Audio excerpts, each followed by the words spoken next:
Place your right hand over your heart and join me. I pledge allegiance to the flag of the United States of America and to the republic for which it stands, one nation, under God, indivisible, with liberty and justice for all. Thank you. Yes, I am. Please remain standing. Excuse me. For a moment of silence. Yesterday marked the 15th anniversary of the horrific attack on 9/11, and many a ceremony was held, and the message was that we will never forget, and we should certainly remember those who lost their lives on that day. So I ask you to have a moment of silence for those who lost their lives.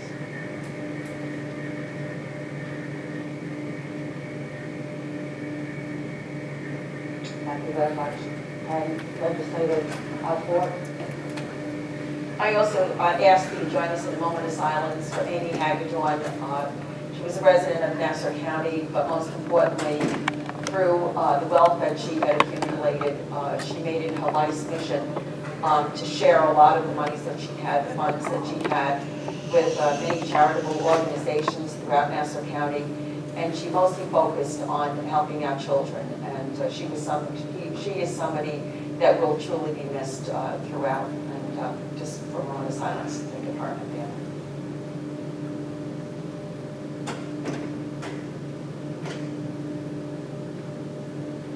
Thank you, Presiding Officer. Thank you.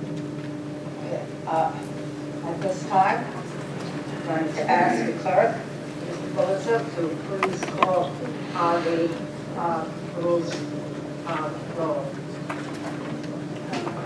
Thank you, Madam Chairman. The Rules Committee. Legislator Carrie Solages. Thank you. Legislator Judith Jacobs. She's being substituted for by Siela Bynoe. Okay, I'm here. thank you.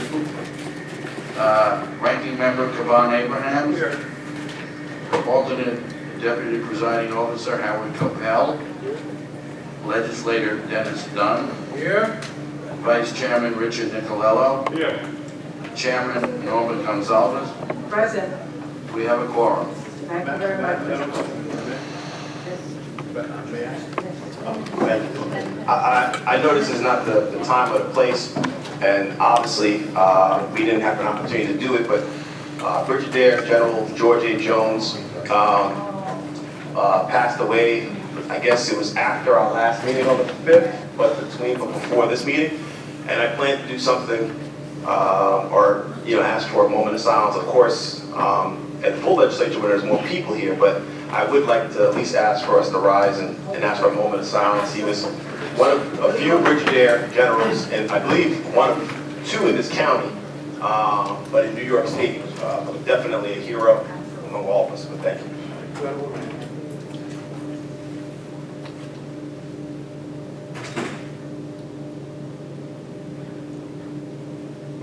Thank you, Madam Presiding Officer. Thank you, everyone.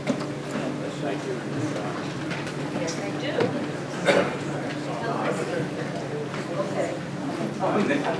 As is customary, the Rules Committee proceeds with the contracts and then recesses for the other committees to meet and vote on their agendas. And I'm going to go out of order primarily because I believe it was requested that contract E-194, a resolution authorizing the county executive to execute a personal services agreement between the County of Nassau, acting on behalf of the County Sheriff's Department and Community Oriented Correctional Health Service. Motion moved by Legislator Dunn, second by Legislator Coppell. Okay? And we have. Good afternoon. I'll turn the mic on. There we go. Good afternoon, Presiding Officer Elizabeth Loconsolo, Counsel to the Nassau County Executive, and I have with me Captain Michael Golio from the Nassau County Correctional Center. This is a contract with qualified professionals to assist the Sheriff's Department in ensuring continued contractual compliance and quality care to the inmates in the custody of the Sheriff's Department through the remaining months of the ARMA contract. They are also have an expertise in transitioning from one correctional health service provider to another, and their secondary function will be to assist the Sheriff's Department in a smooth transition to a new health care provider for the inmates.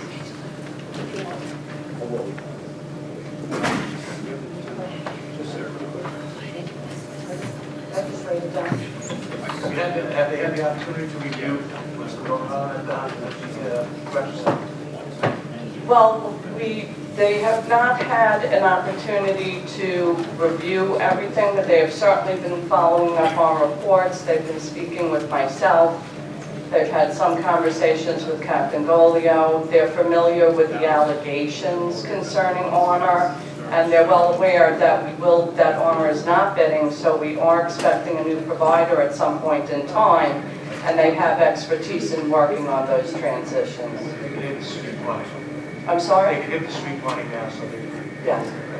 And they're background in other municipalities? Oh, yes. And they listed 3, but they have a lot of experience in that area. That's my last question.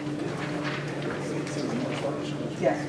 Chatham County in Georgia, the Chatham County Jail, Miami-Dade County Jail in Florida, and the Vermont Department of Corrections. Can you repeat that? So can you just repeat the names? Sure. The Vermont Department of Corrections, Chatham County in Savannah, Georgia. Chatham, CHATHAM, and it's actually on the business history form, which was filed with the package, just so you know. And Miami-Dade County Jail in Florida. Legislator Nicole. Just a quick question also. So this isn't, they're not bidding on the, Oh, no. They're a consultant firm that assists jails with their correctional health care. They've also, my understanding is they've been monitors previously, and as a matter of fact, this was a streamlined procurement, and they were one of the services recommended by the New York State Attorney General to at least interview. okay, thank you. Legislator Solages. Good, it's okay. Good afternoon, presiding officer. Thank you very much. Good afternoon to you. Thank you very much for being here. This has been a very important issue, as you may recall. On any given day, Newsday, there are many articles and concerns, and many constituents have reached out to me regarding their loved ones that they have in the correctional facility. And so I have a number of questions to ask as it relates to how this contract will address current issues. Current issues with the facility include, but are not limited to, the following. The current providers not timely responding to inmates' requests for medical assistance, and at times failing to respond entirely. This is not just evident from the Newsday reports, this is also evident from the lawsuit initiated by the Attorney General's office, and also based on many requests for information investigations by this body. In addition, the current provider has not provided required reports regarding assessment of care and improvement plans where audits show failures. The current provider is failing to provide timely and continuous access to prescription and medications. The current provider is failing to provide timely and effective diagnostic services such as laboratory tests, failing to reliably provide important mental health services, failing to provide adequate access to off-site medical specialists, understaffing key clinical and managerial positions, failing to conduct the required number of self-audits. These can be matters of life and death, as the pattern of inmate fatalities at the jail demonstrates. Please tell us what, if anything, this consultant will do to address each of these problems. Well, I would like to first state that all of the allegations you have just made or mentioned are the same exact allegations made against the Nassau University Medical Center at the time they provided care. And in fact, every single inmate death is a tragedy. And when NUMC was providing care over the same period of time, there were more inmate deaths at that time. I think it's very important to make clear that these are allegations at this time, some of which have been addressed by ARMOR directly to the State Commission of Corrections Medical Review Board. But in any event, if you looked at the contract, you would see in Section 2, services, it answers all your questions. They'll be attending the quality improvement meetings with ARMOR. They will be attending the operational meetings that are currently held monthly, monthly between the security staff at the jail and the medical providers. If there's an instance where a corrective action plan is required, they will review the corrective action plan and ensure the implementation of that plan. They will be meeting with ARMOR independently and on a regular basis, and they will be assisting. Have you reviewed their, I'm not my done. apologies, very I'm not done. They will be assisting the health service administrator in reviewing the performance indicators as well. So, do they have an actual action plan? The action plan is actually what's required in the services, and they will be having their first meeting immediately after this contract, assuming it's approved, is approved and certified by the clerk to develop that plan with the Sheriff's Department staff. So will this consultant make improving the ARMOR's performance a priority? If you read the contract, the point of... I've read the contract, I'm asking for the So the methodology. point is to assist ARMOR in their workflow and in continuing to uphold their contractual obligations and quality care for the inmates. That's what they're here for. A second set of eyes to ensure that ARMOR continues to meet its obligations, and once ARMOR is no longer providing the services, to assist the Sheriff's Department and the new provider and ARMOR, who will assist as well, in a smooth transition. How many staff members will this consultant provide to oversee ARMOR? The consultant has a number of different members, and they will be assigned to specific tasks. So, for example, they have a medical doctor who will be working with ARMOR. They also have a nurse practitioner that will be assisting ARMOR. They have an additional staff member who is a former warden at a jail, whose presence is critical because obviously providing health services in a jail setting involves more than just medical needs. It involves security, and it involves security working together with the health provider. They have a number of different staff people who will be assigned to attend quality improvement committee meetings. If there are subcommittee meetings that are relative to mental health more than medical, they will have their mental health expert attending that. And all of this will be done under the president of coaches. I understand, thank you. So altogether, that'd be four persons being staff? No, I can't say that there might not be more. It depends on what it is that they're specifically going to be looking at a given time. So for example, if there's a corrective action plan, I don't know, there may be another medical practitioner that they would want to work on that has expertise in the area that that corrective action plan has been developed for.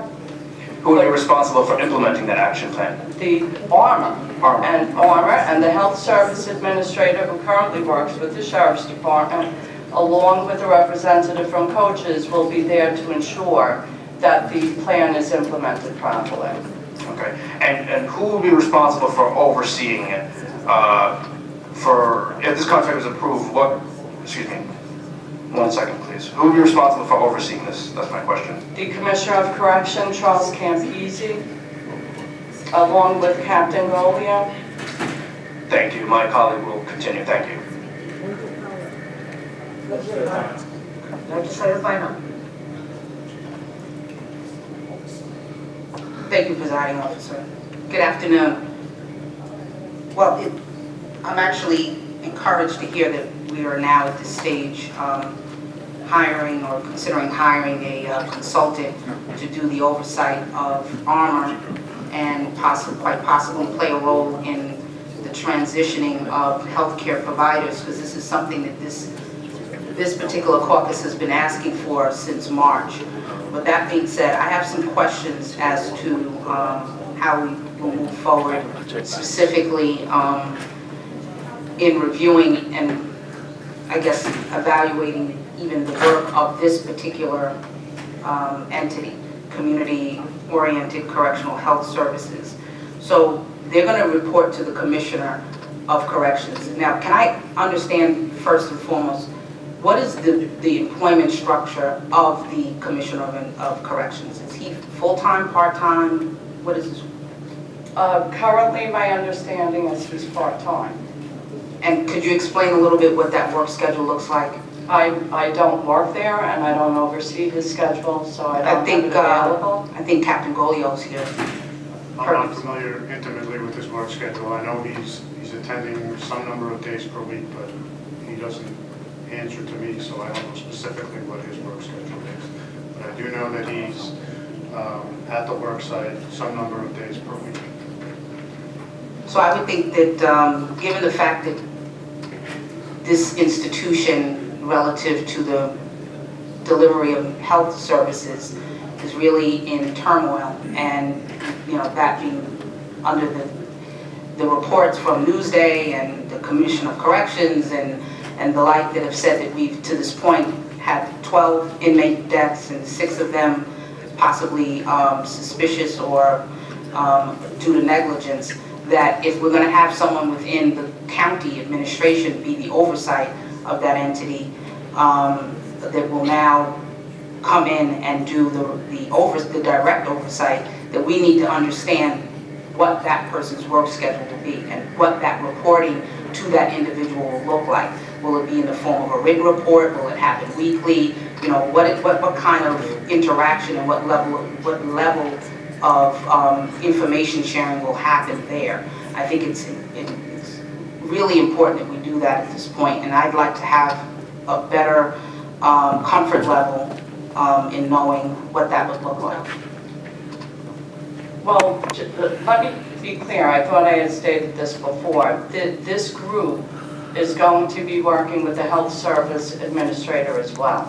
So while the Commissioner of Correction is the main contact person for anything that this group, coaches, would need, they're also going to be working with other members of the department and working with ARMOR. That's why they'll be attending the meetings with ARMOR and with security staff. That's why they will be the ones who review the corrective action plans, if any are necessary, along with the health service administrator, and then ensure implementation. So I'm not quite sure. Okay, so I'm hearing what I heard you the first time, but what I'm asking for is a more detailed understanding of how that will be undertaken, or how that will act, what that will look like. So you're saying that there will be an oversight, and they'll be looking at ARMOR, and they'll be working with ARMOR directly, they'll be working with members of security directly, but ultimately they're going to be reporting into the Commissioner of Corrections, correct?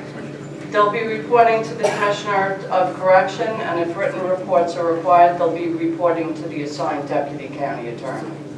Okay, so the Commissioner of Correction is part-time, and we don't know what days he works, and we don't, and based on what I've seen here through the contract is that they're only required, COCHS is only required to be on site weekly. Do we even know that they're going to be on site on the same day? That's the kind of level of detail that I'm looking for at this point. Well, the one thing I have been assured of is that the Commissioner of Correction makes himself available when needed. As I'm sure you're also aware, in the absence of a Commissioner of Correction, and there had been, the Sheriff is always available. And make no mistake that the Sheriff will involve himself in listening to coaches, hearing their recommendations, and meeting with them. But again, my understanding is that the Commissioner of Correction does make himself available when need be, so that while I can't tell you his exact schedule, my understanding is that it's not necessarily every Monday, Wednesday, and Friday. If there's a specific instance where the sheriff wants him there, he's been there. That's what I've been informed, and that's what I expect will happen. Okay, so my takeaway from what has occurred over the last year is that this is played too loose, and that there aren't really any real specific timelines and detailed reporting requirements, and that is maybe why we're here today at this place. And that I think that the administration within the jail system and also within this county government should pay closer attention to creating a structure that will ensure that everybody that's responsible for the care of the inmates are communicating effectively, and that everyone is continuously made aware of any issues and concerns. I can't express that strongly enough, that I feel that that in itself was part of the problem, and that's part of why we're here today. I have another question. I would like to respond to what you just said first, if I may. I have to respectfully disagree with your position that no one at the jail has been paying attention. That's not what I said. Basically, you did. That's not what I said. Well, you're stating that you don't see a schedule here. They have had regular monthly meetings between the operational staff and the medical staff since Armor's inception. There was a health contract administrator who is very involved, and for the time that I was assigned to the Sheriff's Department, I met with them on a regular basis. The Sheriff has always had an open door to medical and security to address these issues.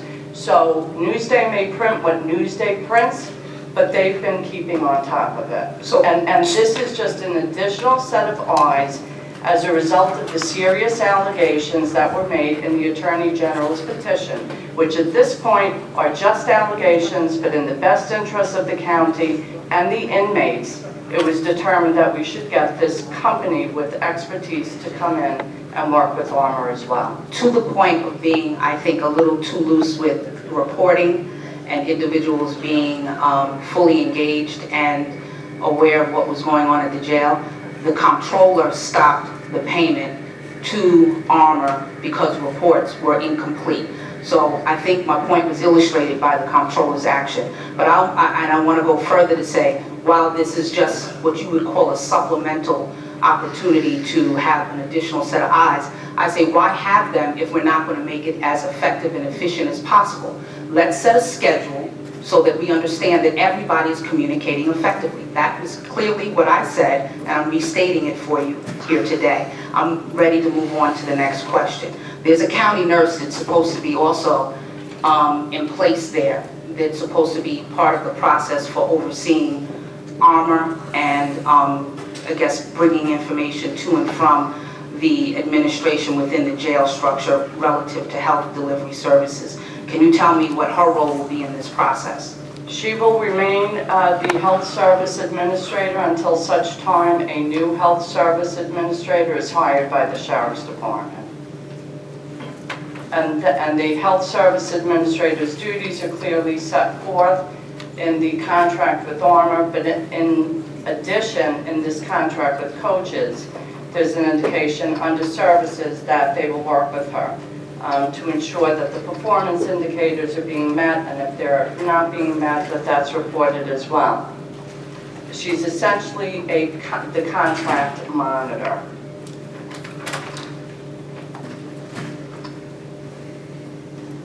Okay, and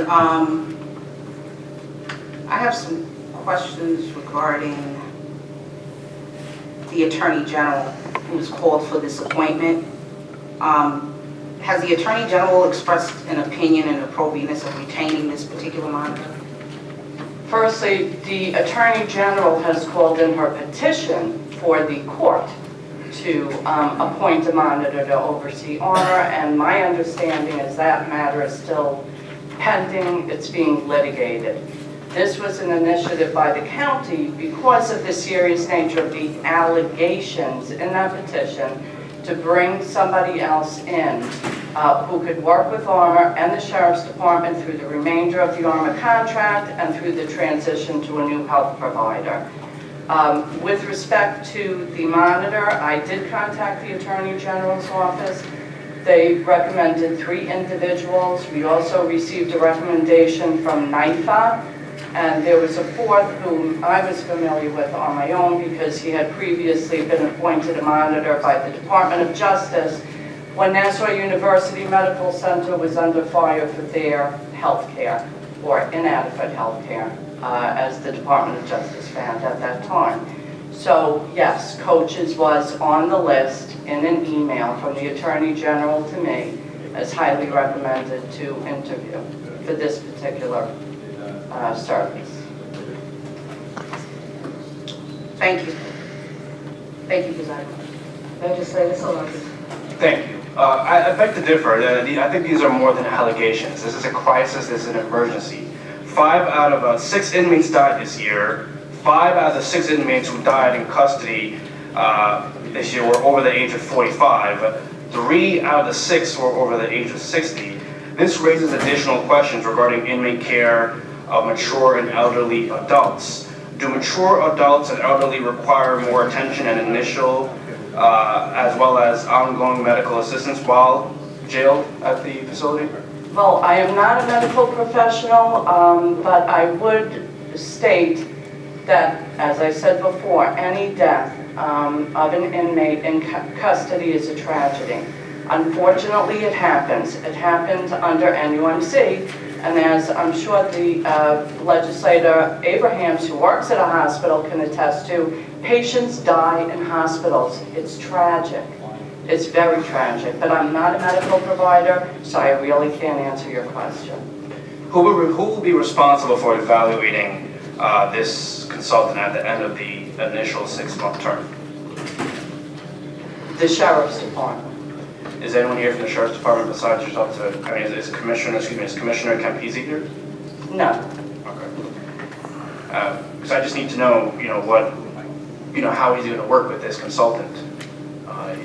Did you make any effort to reach out to him? He's going to work with the consultant in the same manner that he's been working with the medical providers now.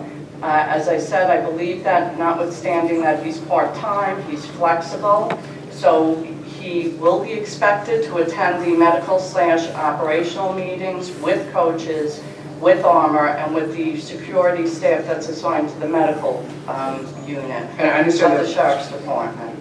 I appreciate that, thank you. I appreciate and understand that this is only for part-time work, but due to the nature of the issue that we're dealing with here, an issue where, just like last week, there could be a melee involving several inmates, there could be an incident, another incident like the incident that led to the last person's death. I just want that consultant to be there when something happens so that we can properly address these issues. If you just let more light as to how they're going to be able to address such issues that occur 24/7. I'm not sure that I can at this time, but I will point out that, for example, the State Commission of Correction, which is responsible for investigating certain things, and the Medical Review Board are not there when it happens. They review after the fact. So although Coaches may not be there daily, they will be getting reports, whatever reports they want submitted to them. They'll have regular communication with the Health Services Administrator, who is on site at the jail 5 days a week. So they're going to have access to what they need, and they're going to be letting the Sheriff and the Commissioner of Correction know exactly what they need and what they think. And they will be reporting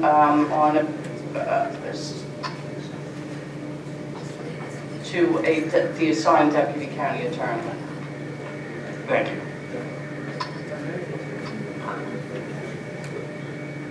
Minority Leader.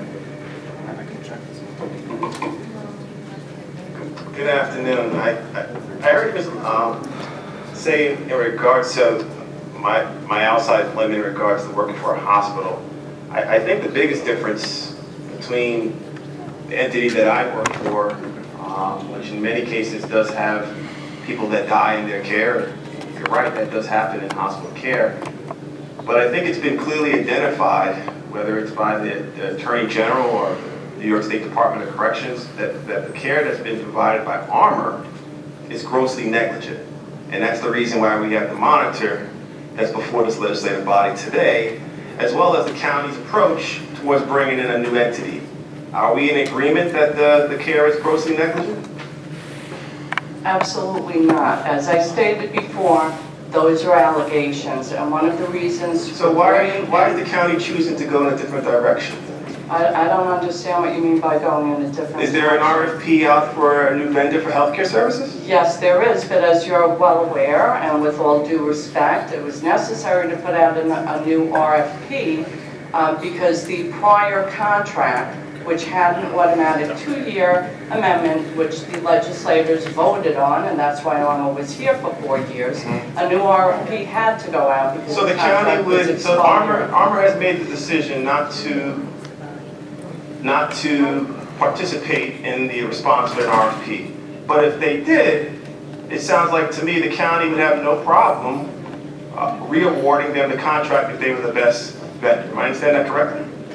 I'm not going to answer a hypothetical question, and I would just ask you to please focus on what's in front of you now. Well, that is before us. Well, it is before us now. No, the transition... No, care for the people at the jail is before us now. And the monitor is a crucial piece in that because they're monitoring inmates as well as healthcare at the jail. Are we in agreement on that? They're being hired to assist in the workflow of ARMA and to assist in ensuring that their contractual obligations are met. Yes. And to work with security and the medical provider. They're not monitoring street projects on Old Country Road. Let's be clear. They're monitoring the actions of what goes on at the correctional center. Correct? They're doing what it states in the contract, Section 2 services. Which is at the correctional center. That's so correct. That goes back to the point. Again, I'm going to make sure I understand this correctly.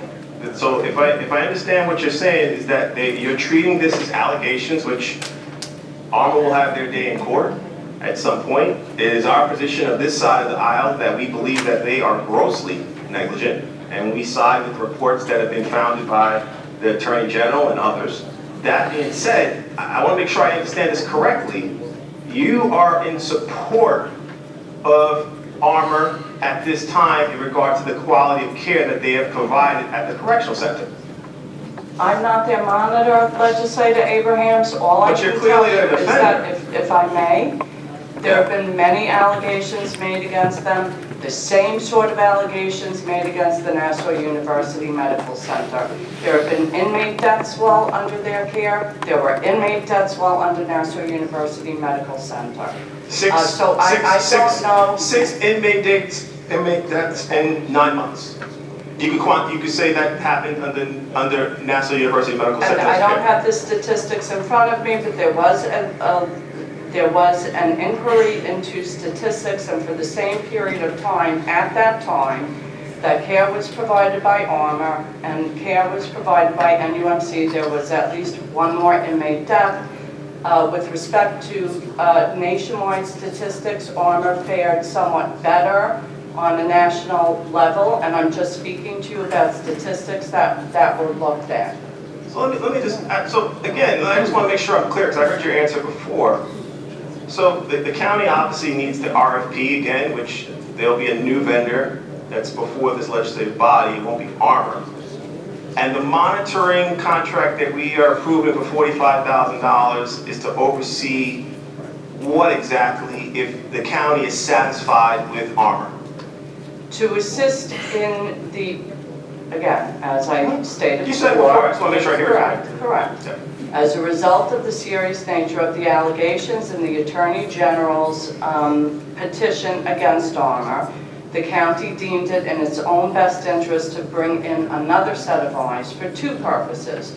One was for the point of working with ARMA and the Sheriff's Department to ensure contractual obligations continue to be met and to ensure that there's quality care for the inmates. And then the second half of that is to assist in the transition, because whenever you bring in a new provider into a jail, no matter how much experience they may have other jails, each jail has its own little idiosyncrasies, they'll be assisting in the transition. So 2 questions come to that come to mind. One, did you bring in, I don't remember, I don't know if I was on rules, but did you bring in a monitor when you shifted from the Nassau University Medical Center care to the Armor? At the point in time when we shifted from NUMC to Armor, the 2 federal monitors that were appointed by the Department of Justice had already completed their study and found them, at least at that point in time, to be in substantial compliance. However, 2 very important components that those monitors wanted to see could only be accomplished by new contractual provisions, which NUMC was refusing to join in on.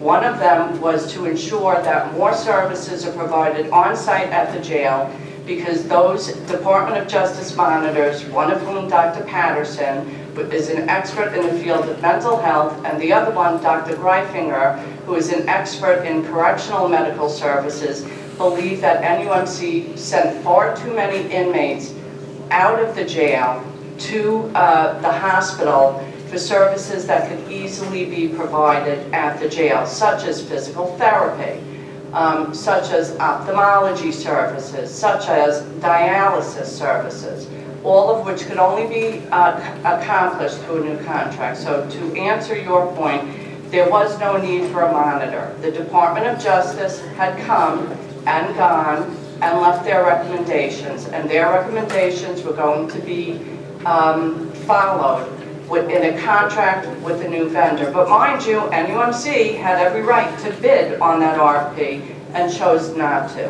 With respect to the transition, the county did not believe that we needed anyone to assist in the transition, because we believed at that time that NUMC would be fully cooperative. Unfortunately, they were not. We believe Armor is going to be fully cooperative in the transition.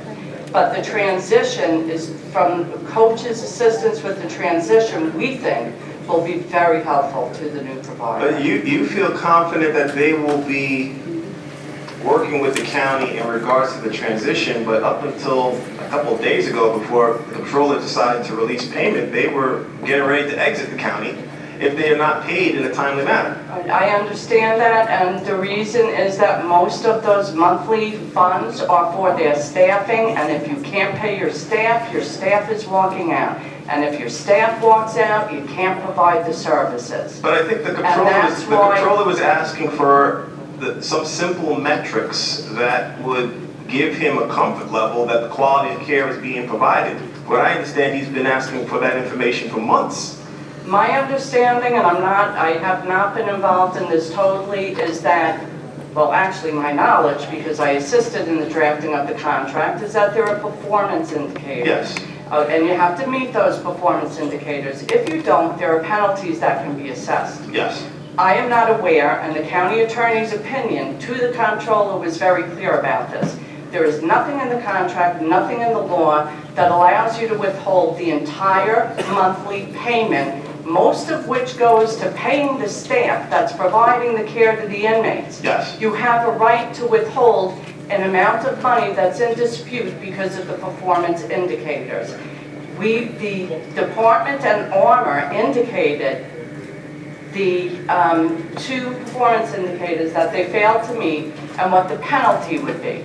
The comptroller disputed the sheriff's department's finding on a 3rd performance indicator. That remains in dispute. But the comptroller ultimately understood that the county attorney's legal opinion was based on the law, and what he was trying to do was improper, and therefore he paid Armor for their July bill minus the penalties for 2 performance indicators and the amount that remains in dispute. So with these performance indicator reports, have you seen them?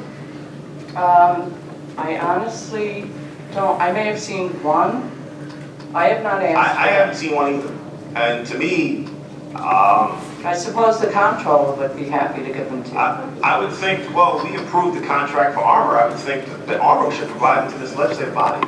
That wasn't required in the contract. The performance indicators were to assist the health contract administrator in ensuring they were meeting their duties. There was no requirement in the contract. Okay. So let's say this. Legislator, if you want copies of the I would like performance to see a copy of indicators, it, but let me then ask you I'll this. bring that back to the Sheriff's So the Department. report is provided to the administration, correct?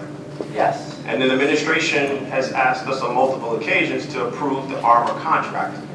Wouldn't a piece of information as vital as this report be informative to this legislative body to peruse before we consider that contract? I would think if you thought so, you would have asked for that. Well, we've asked for it before. Well, it wasn't asked for at the time the contract came we- before you. I believe there was a lady that was here from Armor, which I think I had the back and forth with her. We could go through the record, where we did ask for this very same type of performance metric report, which we could go through the record and prove who's right and who's wrong. But to me, Siela's point, because Armor's leaving, which it sounds like to me you guys don't really want to see them go.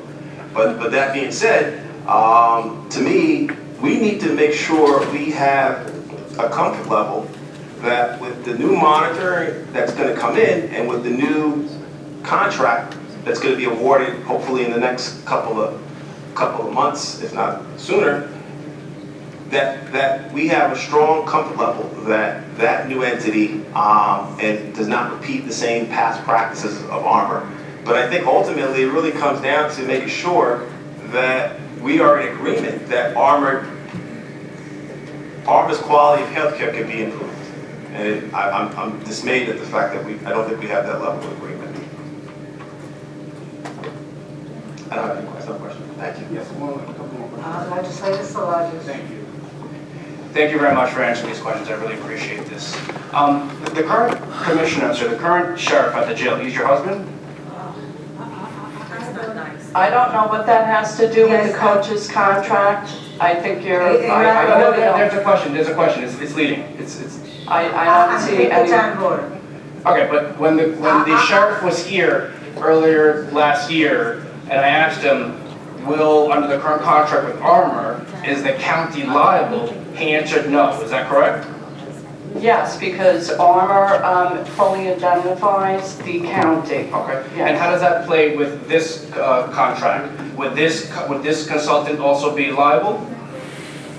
Under this contract, there is an indemnification clause. I have to look at it, but I don't know what you're referring to, because Armor's contract remains in place. Yes. And if there is God forbid there's another death that occurs. if there's that, would that, it would be Armor's responsibility, would it be absolutely. Armor plus this consultant or just Armor?